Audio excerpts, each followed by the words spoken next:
What's up, Laurel? Mute, unmute. There I am. There you are. Nothing special. Nothing special. Just another day living the dream. Something like that. Stacy, your library seems to be growing. Oh, it's huge. Oh my God. I can hardly keep track of all of these books. Brother Richard, how you doing, man? Not bad. Thought I'd check in and see how everybody's doing. We're still here every Monday, Wednesday, Friday. It seems like we're more exhausted every day these days. I don't know what it is. It's just, it seems like the work that we're doing now just seems more taxing, more emotionally draining. Yeah, I would have to agree with that 100%. Every time I feel like we're getting ahead of it, somebody else at the office gets diagnosed. And of course, they were always just at the office. Oh, you had another one? Yeah. Oh, man. Yeah, it's interesting. It's going to be interesting watching the Georgia experiment, I think is what we're all calling it. Yeah. I like that. Let's all go to Georgia and get some tattoos and a massage and then a haircut. We'll go bowling afterwards. Then we can roll through National Jewish and get antibody testing. Yes. Yeah, how about There that? you go. Yep. So yeah, that was a cool thing. Lori, talk about that because you spent a literal lifetime as an employee of National Jewish. So I worked at National Jewish Health for 18 years in HR. And so that was 5 years ago, but I still know a lot of those folks. And so it's pretty cool to see right on that block in Denver is where they're inventing the stuff and creating. They have been able to do their own tests. They've developed their own antibody testing. So now anybody can get an appointment and go through and get antibody testing for, I think it's $95 if it's not through insurance or whatever, or if you don't have a referral. And they can at least tell you if you've had it, because all the new research that's coming out are about all the people that were asymptomatic. And so probably twice as many people as were reported have probably had it, but they, didn't have symptoms, so they never got tested and all that. So I don't know. I thought it was pretty interesting, and I always get geeked out when I see interviews of people I know. Like, I know him. That's pretty cool. Yeah. And I like that anybody can go do it, right? I thought that was pretty amazing. Right on. Hey, Jenny. Hey, Jenny. Hello, how are you? Good. I made it and on time. How crazy is that? I know. Well, Jenny's son keeps getting awards, so I know, damn kids. He won a social distancing visit from his teacher for doing a good job at school. So she came to our house the other night at the same time as the bartender. So she came and gave him a gift, and she stood out by her car, and he was in the driveway, and it was really cute. So he had been really sad that he hadn't been able to say goodbye or whatever, and so it really meant a lot to him. So it was pretty cute. What grade is he in? He's in 4th grade. Oh, that's my son's in 4th grade. Yeah, very excited. So, and she was supposed to be there at 5:30 here, but it almost was 6. So we were just kind of trying to keep him busy outside in the driveway, and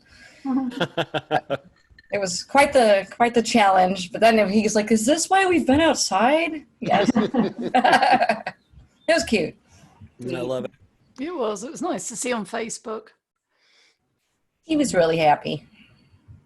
Hey, and thanks for your email. The answer is yes. You don't owe us anything else. We owe you stuff, but we'll get to it next week. I just want to make sure, because I've been like, can I get this? Can I get this? Can I get this? And finally I got it. That was awesome. Yeah, no, you're fine. We've been running and chasing our tails too. And it was like, I really should reply, but No, I knew I'd talk to you, so it's fine. I know. I was like, I'll see Jenny on the bartender. We'll talk about it. It's all good. Thank you. Paula, are you in an aquarium today? Is that what you're doing? I am under the sea. Oh, you're a mermaid. Yes, I borrowed it from my daughter's Zoom call, but I'll have to, research and come up with a couple more original ones for next time. Right on. Hey, Jenny Levy. Hello, how are you? Good. We're double Jennies again today. I know. It always keeps me on my toes. I'm trying to find a picture that I want to use as my background in my work computer. So I'm searching for it in my little drive here. I'm going to mix it Really? up. Ruby. You've set expectations high. I know. What are you I doing, probably should Ruby? bring them back down a little bit. So pretty. I'm making myself laugh. Are you masked up to protect yourself from Rick's haircut? Yes. Rick just walked in. That's hilarious. I wasn't talking about the haircut that you gave yourself. Hey, Rick, we heard you got a New Kids on the Block haircut. Now I want to see. I was on a call with Ruby the other day, and she chatted me. She said, "Oh no, Rick just cut his own hair. He didn't ask." He was waiting for me to get off the call. Like, he was right outside of my doors, and he was like, "Can I come in?" And he was grinning. He's like, "I just cut my hair." It wasn't that bad. Yeah, these times bring out the weirdness in all of us. I think he was just bored. So today's framing question came inspired to me by one of our clients. And it's, how are you enabling your managers to be better at being virtual managers when they might not have even been that good in person? Can I get a hell yeah? I feel like you wrote this for me. Actually, it was your words to me. Yeah. We have a couple of those individuals. I think everybody has a couple of those individuals, and it actually came up on a couple other client calls this week. Just as we start to kind of settle in, some states notwithstanding, I think many of the clients that we're working with are continuing to push dates out. And, like we talked about a couple of episodes ago, even the stated dates, we don't really believe.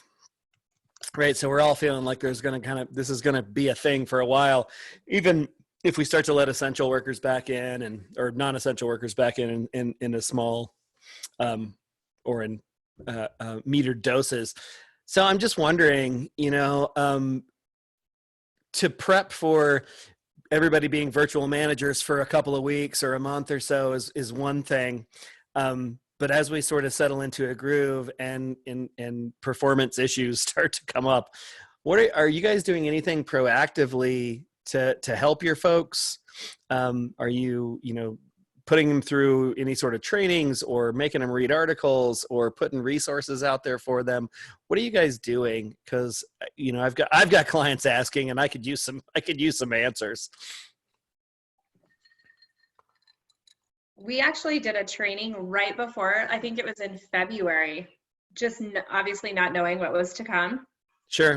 We did a virtual training on how to manage a team and how to work virtually. And so it ended up being very timely, but we're actually going to relaunch it because of course, at the time we weren't planning on working this much virtually. And then, and I think also it will, it'll resonate differently, So we're going to relaunch. We share a ton of articles and stuff like that. Who knows if they get read, to be quite honest, but sure. Yeah, we share that kind of stuff too. What's the crux of that training in just, 50,000 foot view? What are the key things that you're having them think about or pay attention to being virtual? It was very much focused on the technology and the tools because they were new to them. Now I think that we would need to deepen that. It's almost like a layered approach, right? It's like, here's the tools, and then now you know how to use the tools, but here's how you actually can impact your team and make sure that they're feeling connected. I will say I've been pleasantly surprised. I mean, I support finance. I've been pleasantly surprised that they are making sure that they are connecting with their team almost daily. On just even like a 15-minute coffee break, and they're sharing a lot of best practices with each other, which I think is awesome. That's fantastic. All right, Laurel's just chatting something in. Work together. I'm gonna borrow that. Yeah, work together anywhere. A handbook on working remotely successfully for individuals, teams, and managers. Awesome. Hey, so Laurel, this book that you're recommending, have you read it? Most of it. Have I finished it? No. What's the crux?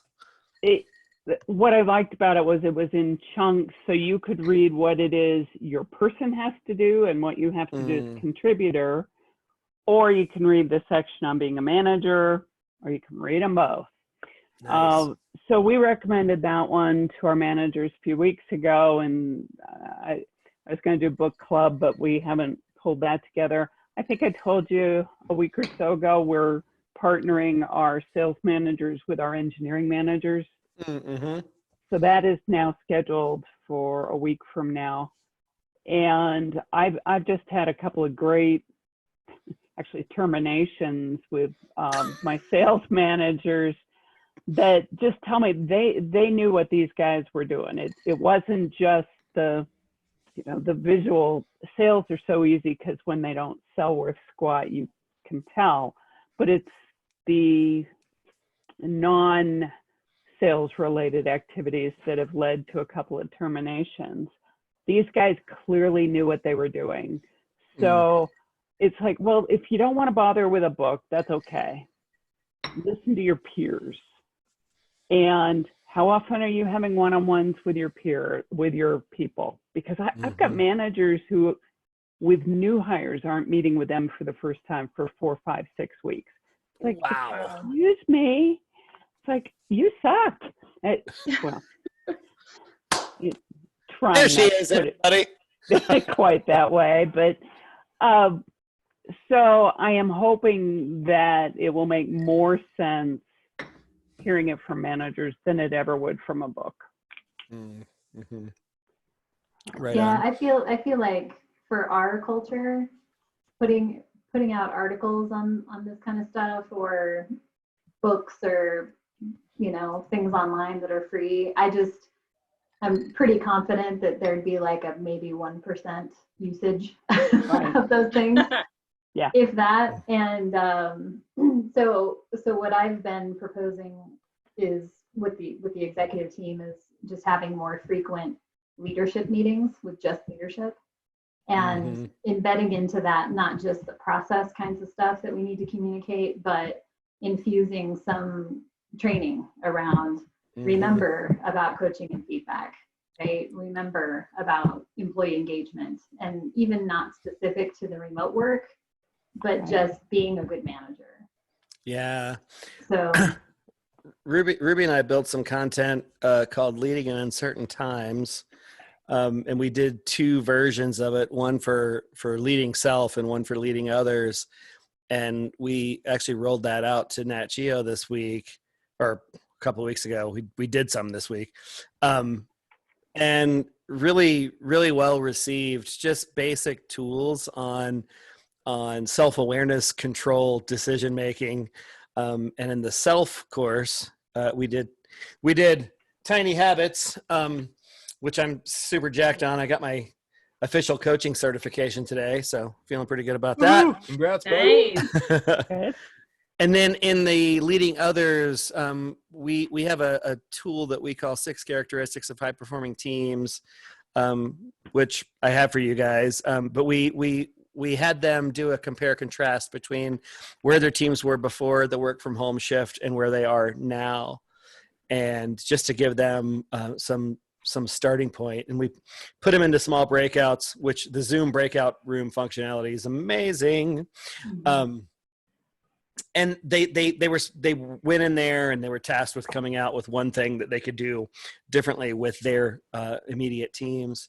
And it seemed to go really well. I mean, we did it a couple of weeks ago, and it went pretty well, and the demand has just been through the roof. And today we learned that in all the sessions that we've done, we've hit, what was it, Ruby? 71% of the organization so far. Nice. Oh, that's great. So it's pretty good. So there's rolling out tools like that. If you guys want them, if you want, us to kind of walk you through what we did for them, happy to do that. And of course, if you want us to do it for you, we can do that too. What else are you guys doing? Jenny, are you guys doing anything? Jenny, Nebraska Jenny, are you guys doing anything concerted for your managers, or are you just waiting for the manager essentials program to launch this summer? I mean, I'm sort of kind of waiting for that, but at the same time, we've done like different articles and shared things and talked about different things. When we decided we were going to go remote, we knew we had some individuals that either new to management, they got put into management because they was the best doer, and they're just not the best at being a good people manager. And we'll have employees say, I haven't talked to my manager in 3 weeks, and they sit like 10 feet away. Yeah. So how do I make sure that that's happening when we're like in our own houses? So we started this thing when we decided to go remote, that our management group meets every day at 1:30 just to do a quick, how's everybody doing? Have you talked to all of your people? Is anyone sick? Is everyone working? Do you have any struggles? And we've been the trickle down, top down kind of. Jeff and Bill go first, and then we go through each leader, and HR is good this week. Sue is struggling with getting this project done. Is there anyone that can help with that? And so we've been kind of engaging everybody on a daily basis. Sometimes it's 6 minutes, and sometimes it's 46 minutes. So that's nice. Remind everybody how big LTI is. We have 113 people. And your management group would be how big? 20, probably. Right on. And everybody joins at 1:30 every day? 99% of the time. Nice. Yeah. Well, Jeff said it. I mean, it was basically, if you're in management, you're going to show up, or you're not going to be in management, because this is part of your job. So Jeff's the CEO, everybody.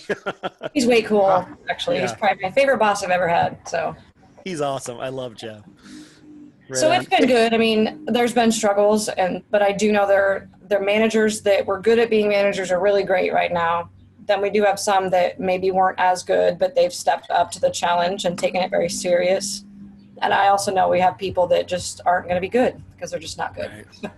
Right. They just don't think outside of their own square unless it's, oh shit, has anyone done this? And then it's like, oh wait, but I never told anyone to do that. And then now I'm super jackass about it and mad at people, and we got to rein them back in. So. See, Jenny, you're just racking up points with Laurel right now with dropping shit and jackass in one comment. Well, that's how you talk in HR half the time, isn't it? You shut the door and you go. The later in the day it gets. Yeah. Figgy, what are you guys doing at CenturyLink?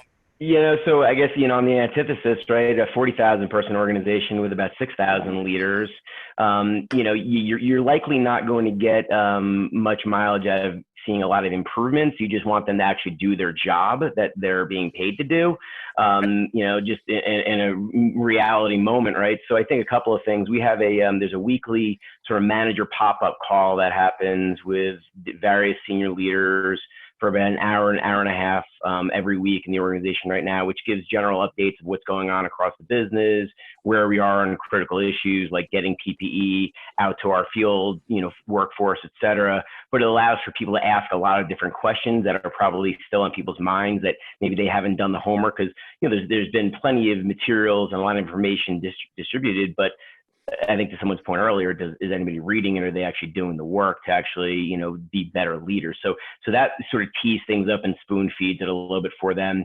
We also, the timing of where we sort of had our performance reviews, and we wanted to decouple sort of career development discussions. We're teeing those up right now throughout the organization. So we're encouraging people throughout the month of April to have those conversations distinct discussions around the career and where they want to be able to take them and help people on their journey. So I think that's an opportunity. That's another bolt on after the performance review that was done about 6 weeks ago to be able to have that conversation. So hopefully employees are seeing that their managers are making the effort to do that, even though it's a two-way discussion and it should be the employee that's really self-directing. And then another thing that we've done is that we're trying to, we rolled out something I think that our leader is calling Navigate Together. And it's a specific SharePoint website that we built on because we've gone entirely to Microsoft Teams. So it's pretty cool that we can get behind the firewall with a lot of our company intranet thing without having to dial into the VPN. But essentially what we're doing is building behind our what we're calling our one company, one culture. It's our when CenturyLink and Level 3 came together to sort of build that one culture. Sen Delaney, we brought them in and they did this a lot of training. We've trained up, hundreds of culture champions, and we continue to, gain momentum on that. But it's things like building basic capabilities, not only through times of crisis, but in general around areas like, assuming positive intent or, being here now or, being at your best. There's very simple concepts. I'm sure you've seen those, Spence, right? Oh, yeah. And so, it's amazing how much mileage Sen Delaney is still getting out of this program. But the company actually is I think it's been simple enough that it's been really, I think, accessible and it's not overly complicated a model that people have really gravitated towards it. So we're using a lot of what we're doing right now, particularly around how we're connecting, how we're communicating in a very trying time around those concepts. And it seems to be resonating. Nice. It's funny, when Brian was talking, I was thinking about, I feel like there's two camps. There's we're keeping the wheels on the bus right now, which I think we are very much in. We're keeping the wheels on the bus. So somebody mentioned basically just don't fuck anything up. Just keep going. Don't fuck anything up. But then Brian started talking about okay, if we are in this place for a long time, then where do we go from here? How do we make sure we're actually leading our teams, not just not screwing anything up? Does that make sense? Yeah, absolutely. And if you ever call him Brian again, I'll punch you. Thanks. Yeah, I mean, Jenny and Omar have been calling me Fink forever. I mean, what are we doing here? Come on. I know. Sorry, Jenny from Omaha rolled out the door with the Finky, just like love it. Right? We got to get together for a drink when maybe in 2021 when this thing's all over, right? For a real drink. I thought Spencer was having a blowout. I thought he was in a kegger at his house after this is all done. Wait, I thought we were going to Mexico. Mexico, right? Yeah. So Brian, I don't know if you were here. We decided, I think it was Lori or Ruby that put it forward that we were having a corporate bartender retreat, and Sky Team would be providing SHRM credits for everybody for their attendance. As well as belly button shots. For our retreat somewhere in Mexico. Yeah, that's what we're going to do. Añejo, bro. That was all Ruby. Hey, Eric. Sounds game. I'm game. Yes, Paula. All right, I've got kind of a follow-on question. So, again, we're kind of talking about keeping the wheels on the bus or providing extra resources or training, and QTS is probably somewhere in the middle. But one of the things we want to do this quarter is we want to take our classroom leadership training and make it virtual. And so our L&D team is quickly converted, to that format and ready to roll it out in May and June.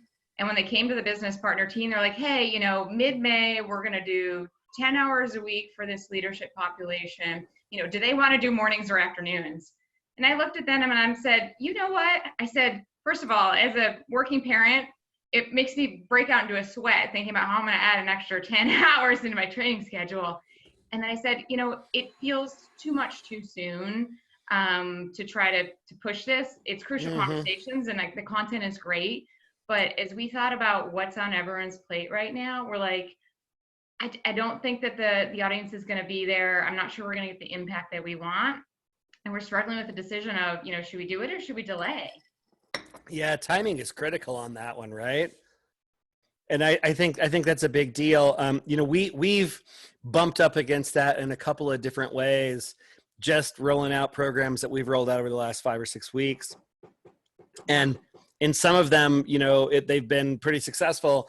And in some of them, you know, we've gotten some feedback just that it wasn't the right time. And what I think is probably the biggest deal in that equation is that with an internal organization, you really don't get a do-over on that one. Right. So like if you miss it, and you blow that opportunity, and we end up being in this paradigm for, you know, months, getting those people back is going to be tough. Yeah. It's good content. Like, it's new to our organization and we haven't had it before. So it would be, you know, again, it'd be.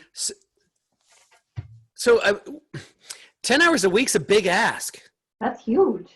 I mean, yeah, in 1 week's really time. huge. So it's like, you know, it's 2 hours a day, or we could break it up and do, you know, 3, you know, half days or whatever. So again, that was my feedback of, I don't think you're going to get the. That's a lot. I wouldn't do that in the best of circumstances. Yeah. Right? Agreed. Yeah.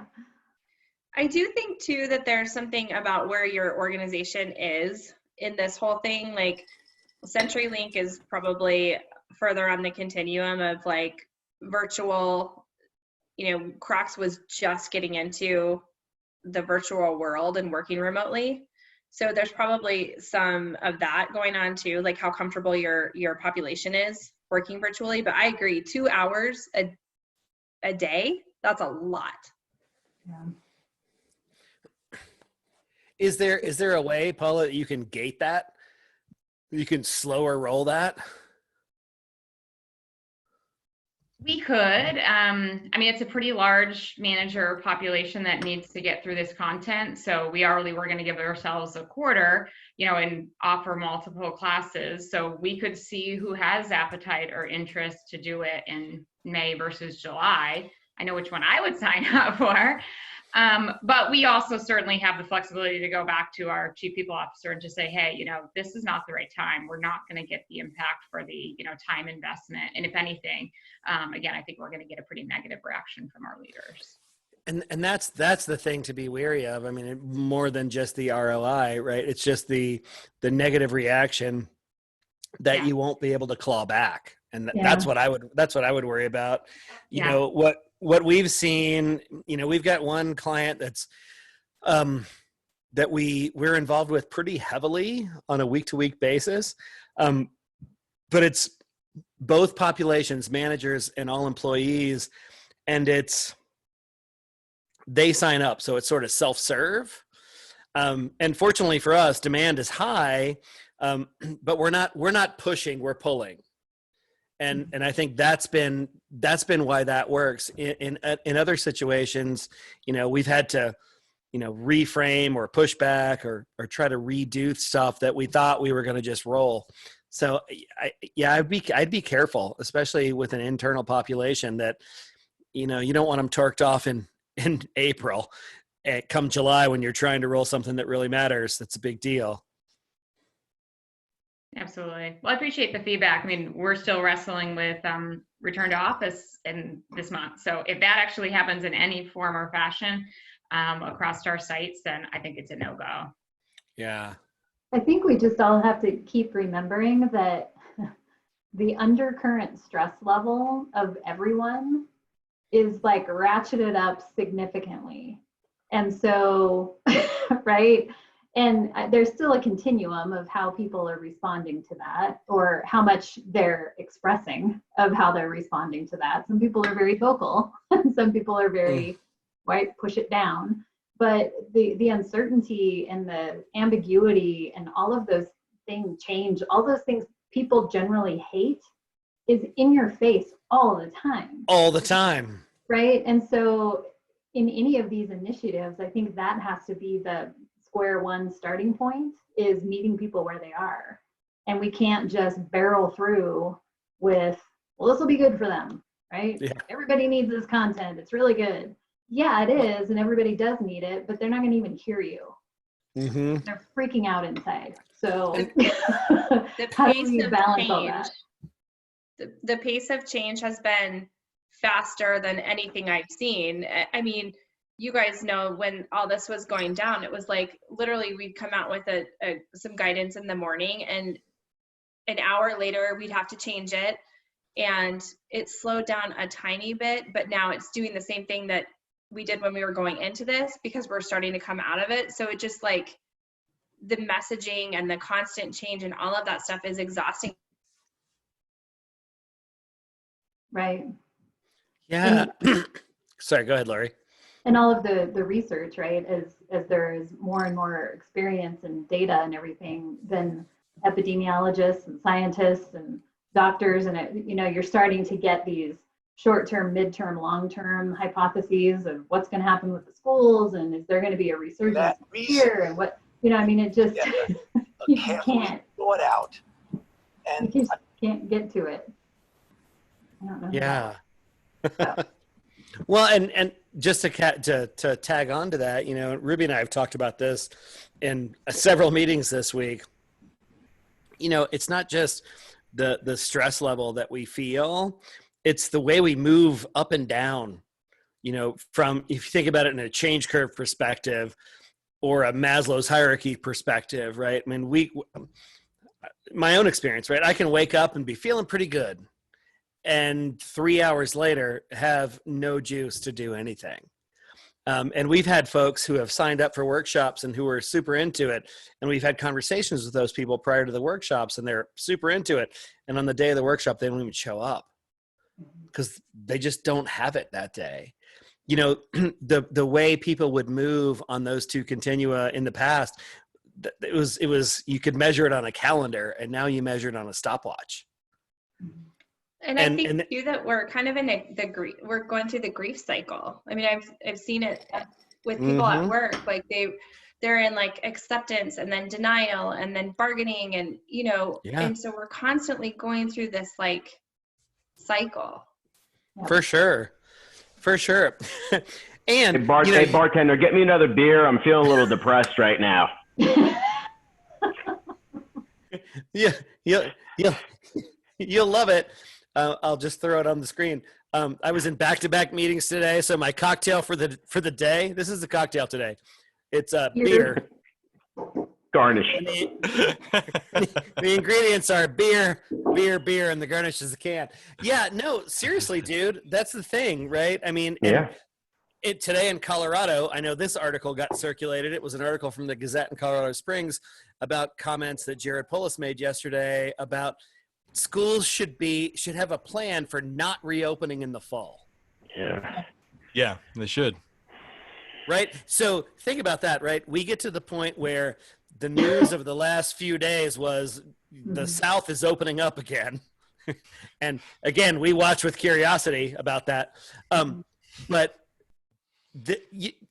we take that little pinprick of light at the end of the tunnel, like, oh, okay, there is an end. And then you hear things like, well, schools may not be open in the fall.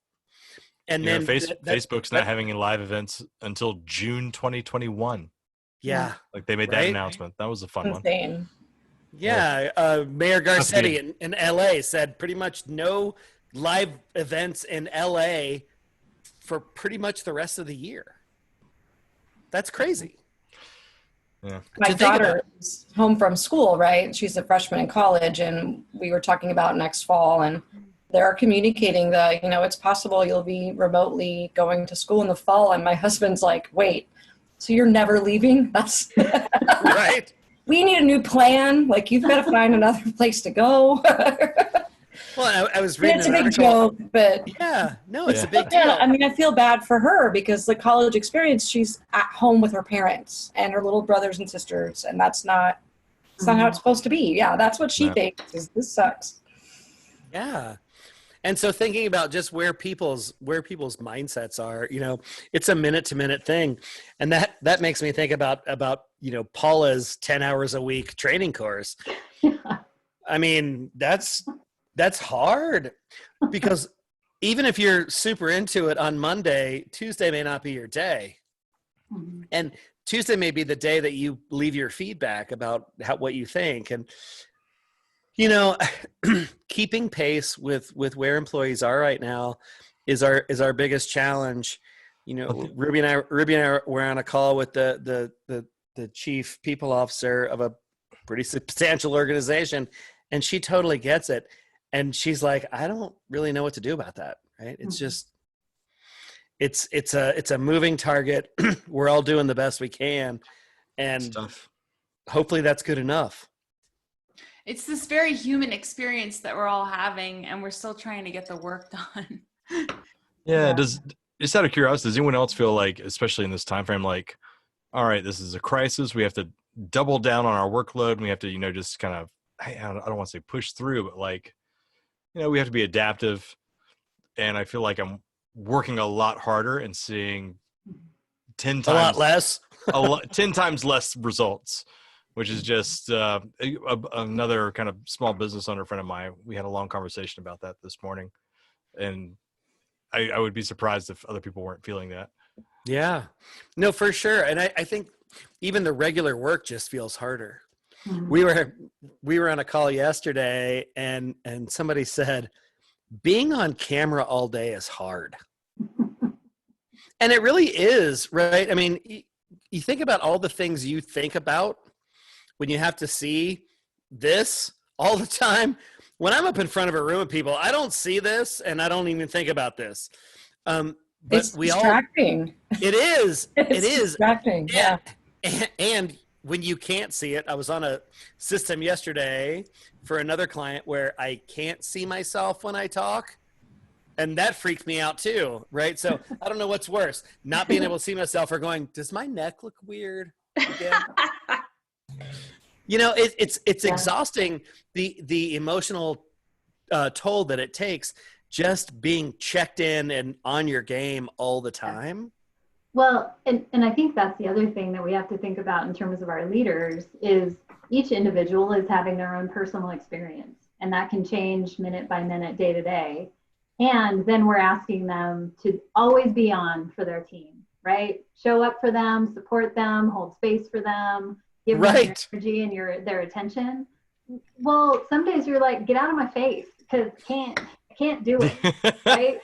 I'm not having that coaching conversation today because I'm trying not to cry, right? So I mean, we have to remember that too, that not only are we asking our leaders to handle themselves, but they're handling other people who are all over the place too.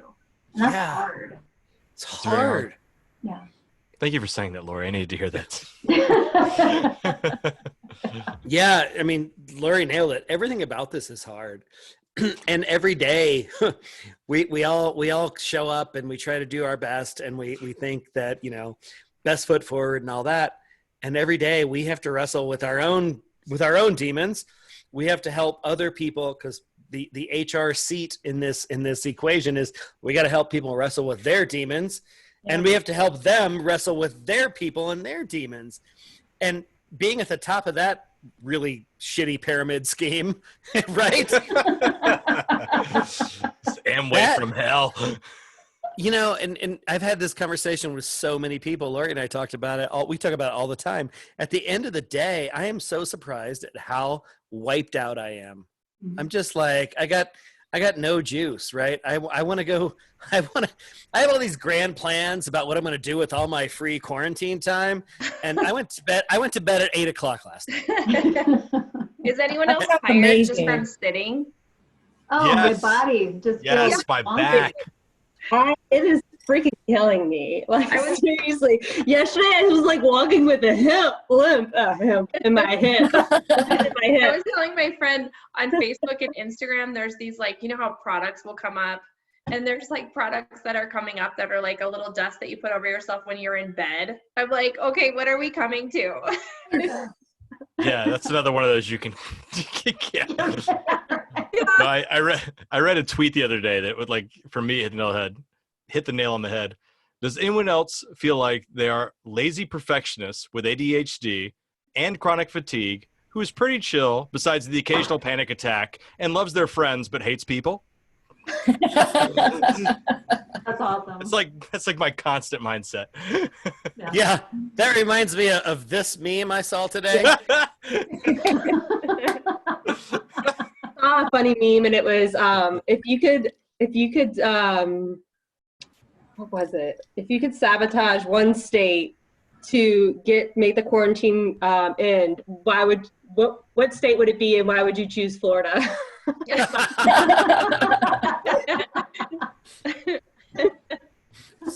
So I saw a couple other. I love that one so much. But Oh God. This one made me laugh because corgis make me laugh. Oh, balloons! Yes, I love that. Dog balloons. I love dog balloons. and today's winner is John Cusack, because who doesn't love John Cusack? Oh. Hell yeah. Hell yeah, John Cusack. I'm gonna watch that tonight. Right? That's a good one. That's a good plan.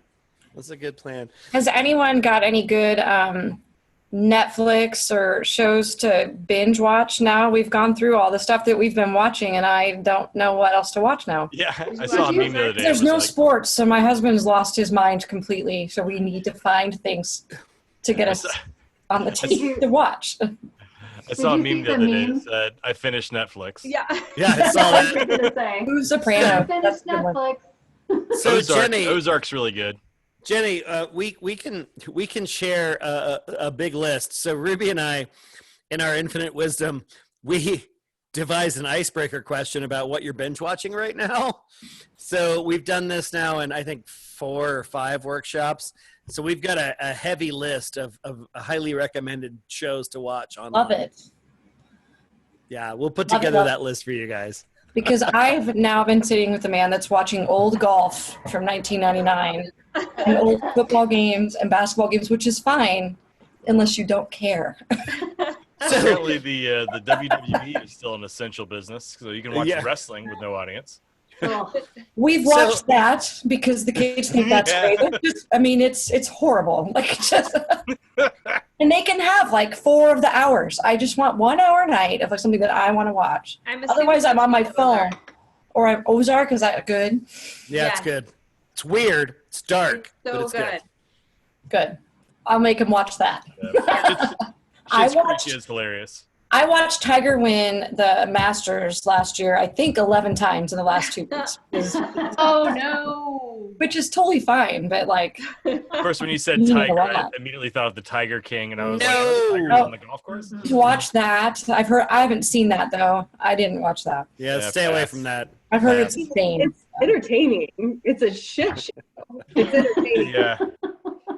You're going to be like, this is real life. Or at least I was, but I also grew up in the South, so I'm kind of like, no. Where'd you go? It's pretty normal. She's from Louisiana. Oh, I'm from Louisiana. I'm from Snellville, Georgia. Oh, never heard of it. Surprise. So Ben, I think we made a declaration last week, much like Ruby's Mexico retreat, complete with SHRM credits from SkyTeam. We've decided that every Friday, at the end of the bartender, we're stopping the recording and we're running through a couple of rounds of Quiplash. That sounds great. That sounds fantastic. I have downloaded it, so you don't have to be there, Ben. It's literally I've got it too. Yeah, $5. What? And then, so we played a game last Friday that Ben turned us on to called Quiplash, and it's a you answer some questions and then we all vote on the answers kind of game. Okay. And here's what I learned in about 3 minutes. That gets real dirty real fast. Especially when Laurel's in the room. So the company that makes that game, they're the company that makes you Don't Know Jack, that whole series of games. And they have another game I was telling Ben about the other day called Drawful, which is a very similar game. So I bought that too. So at Friday at the end of the bartender, we're gonna let loose, because last Friday I was pretty much wiped out at the beginning of the show and didn't have any gas, and I laughed harder than I've laughed in weeks. Thank you, Laurel. For the people that hung around. That was so much fun. Oh my God, it was amazing. I know. She was so like, what did I walk into? Meredith walked right into the middle of that game. She's like, what is happening? And you almost had to be there at the beginning to kind of morph with it. Yeah, right? Coming in when she did, it just had to been like a wall. So a few of us hung out with Meredith afterward, and we explained everything to her. So she got it. She got it. So we've decreed that that's the Friday end of the bartender ritual. That's what we're going to do. That's right. So anybody that's here on Friday, buckle up, Buttercup. Shit's about to get weird. I downloaded it, and I plan on doing that in my team meeting on Friday morning over lunch that we meet. And I haven't told anybody. I'm just going to say, here's what we're going to do, and watch them all freak out. I love it. And it's called Quiplash. Quiplash, yep. QUIP. It's on sale for $5 right now if you want to get it now. Oh, it's the All best I see $5 is, like, I've spent in quite a evil while. apples versus humanity. I don't see it. It's Jackbox Games. Got it. Okay, I see that. Yep. All right, I'm in. Yeah. So you should plan on being here Friday, Jenny. I will. I'll plan on it. Awesome. As always, guys, thank you so much. You took my totally out of gas after a really wonky team session where I didn't have time to really prepare for anything about the bartender today. I love the recipe. Right. Yeah. Yeah. This is the level of my day at 4:00. Just beer. Oh, God, it's amazing. Well, they canceled Oktoberfest, Spence, so that's even worse. Taking a beer, right? So that's rough. That is rough. In October, bad news. I mean, it happens in September too, so I guess that kind of makes sense. But yeah. All right, guys. Thank you so much. Love you all. I'll see you Friday for the big Quiplash game. Woo! Perfect. Thanks, Spence. Take care. Thank you, everyone. Bye. See you guys.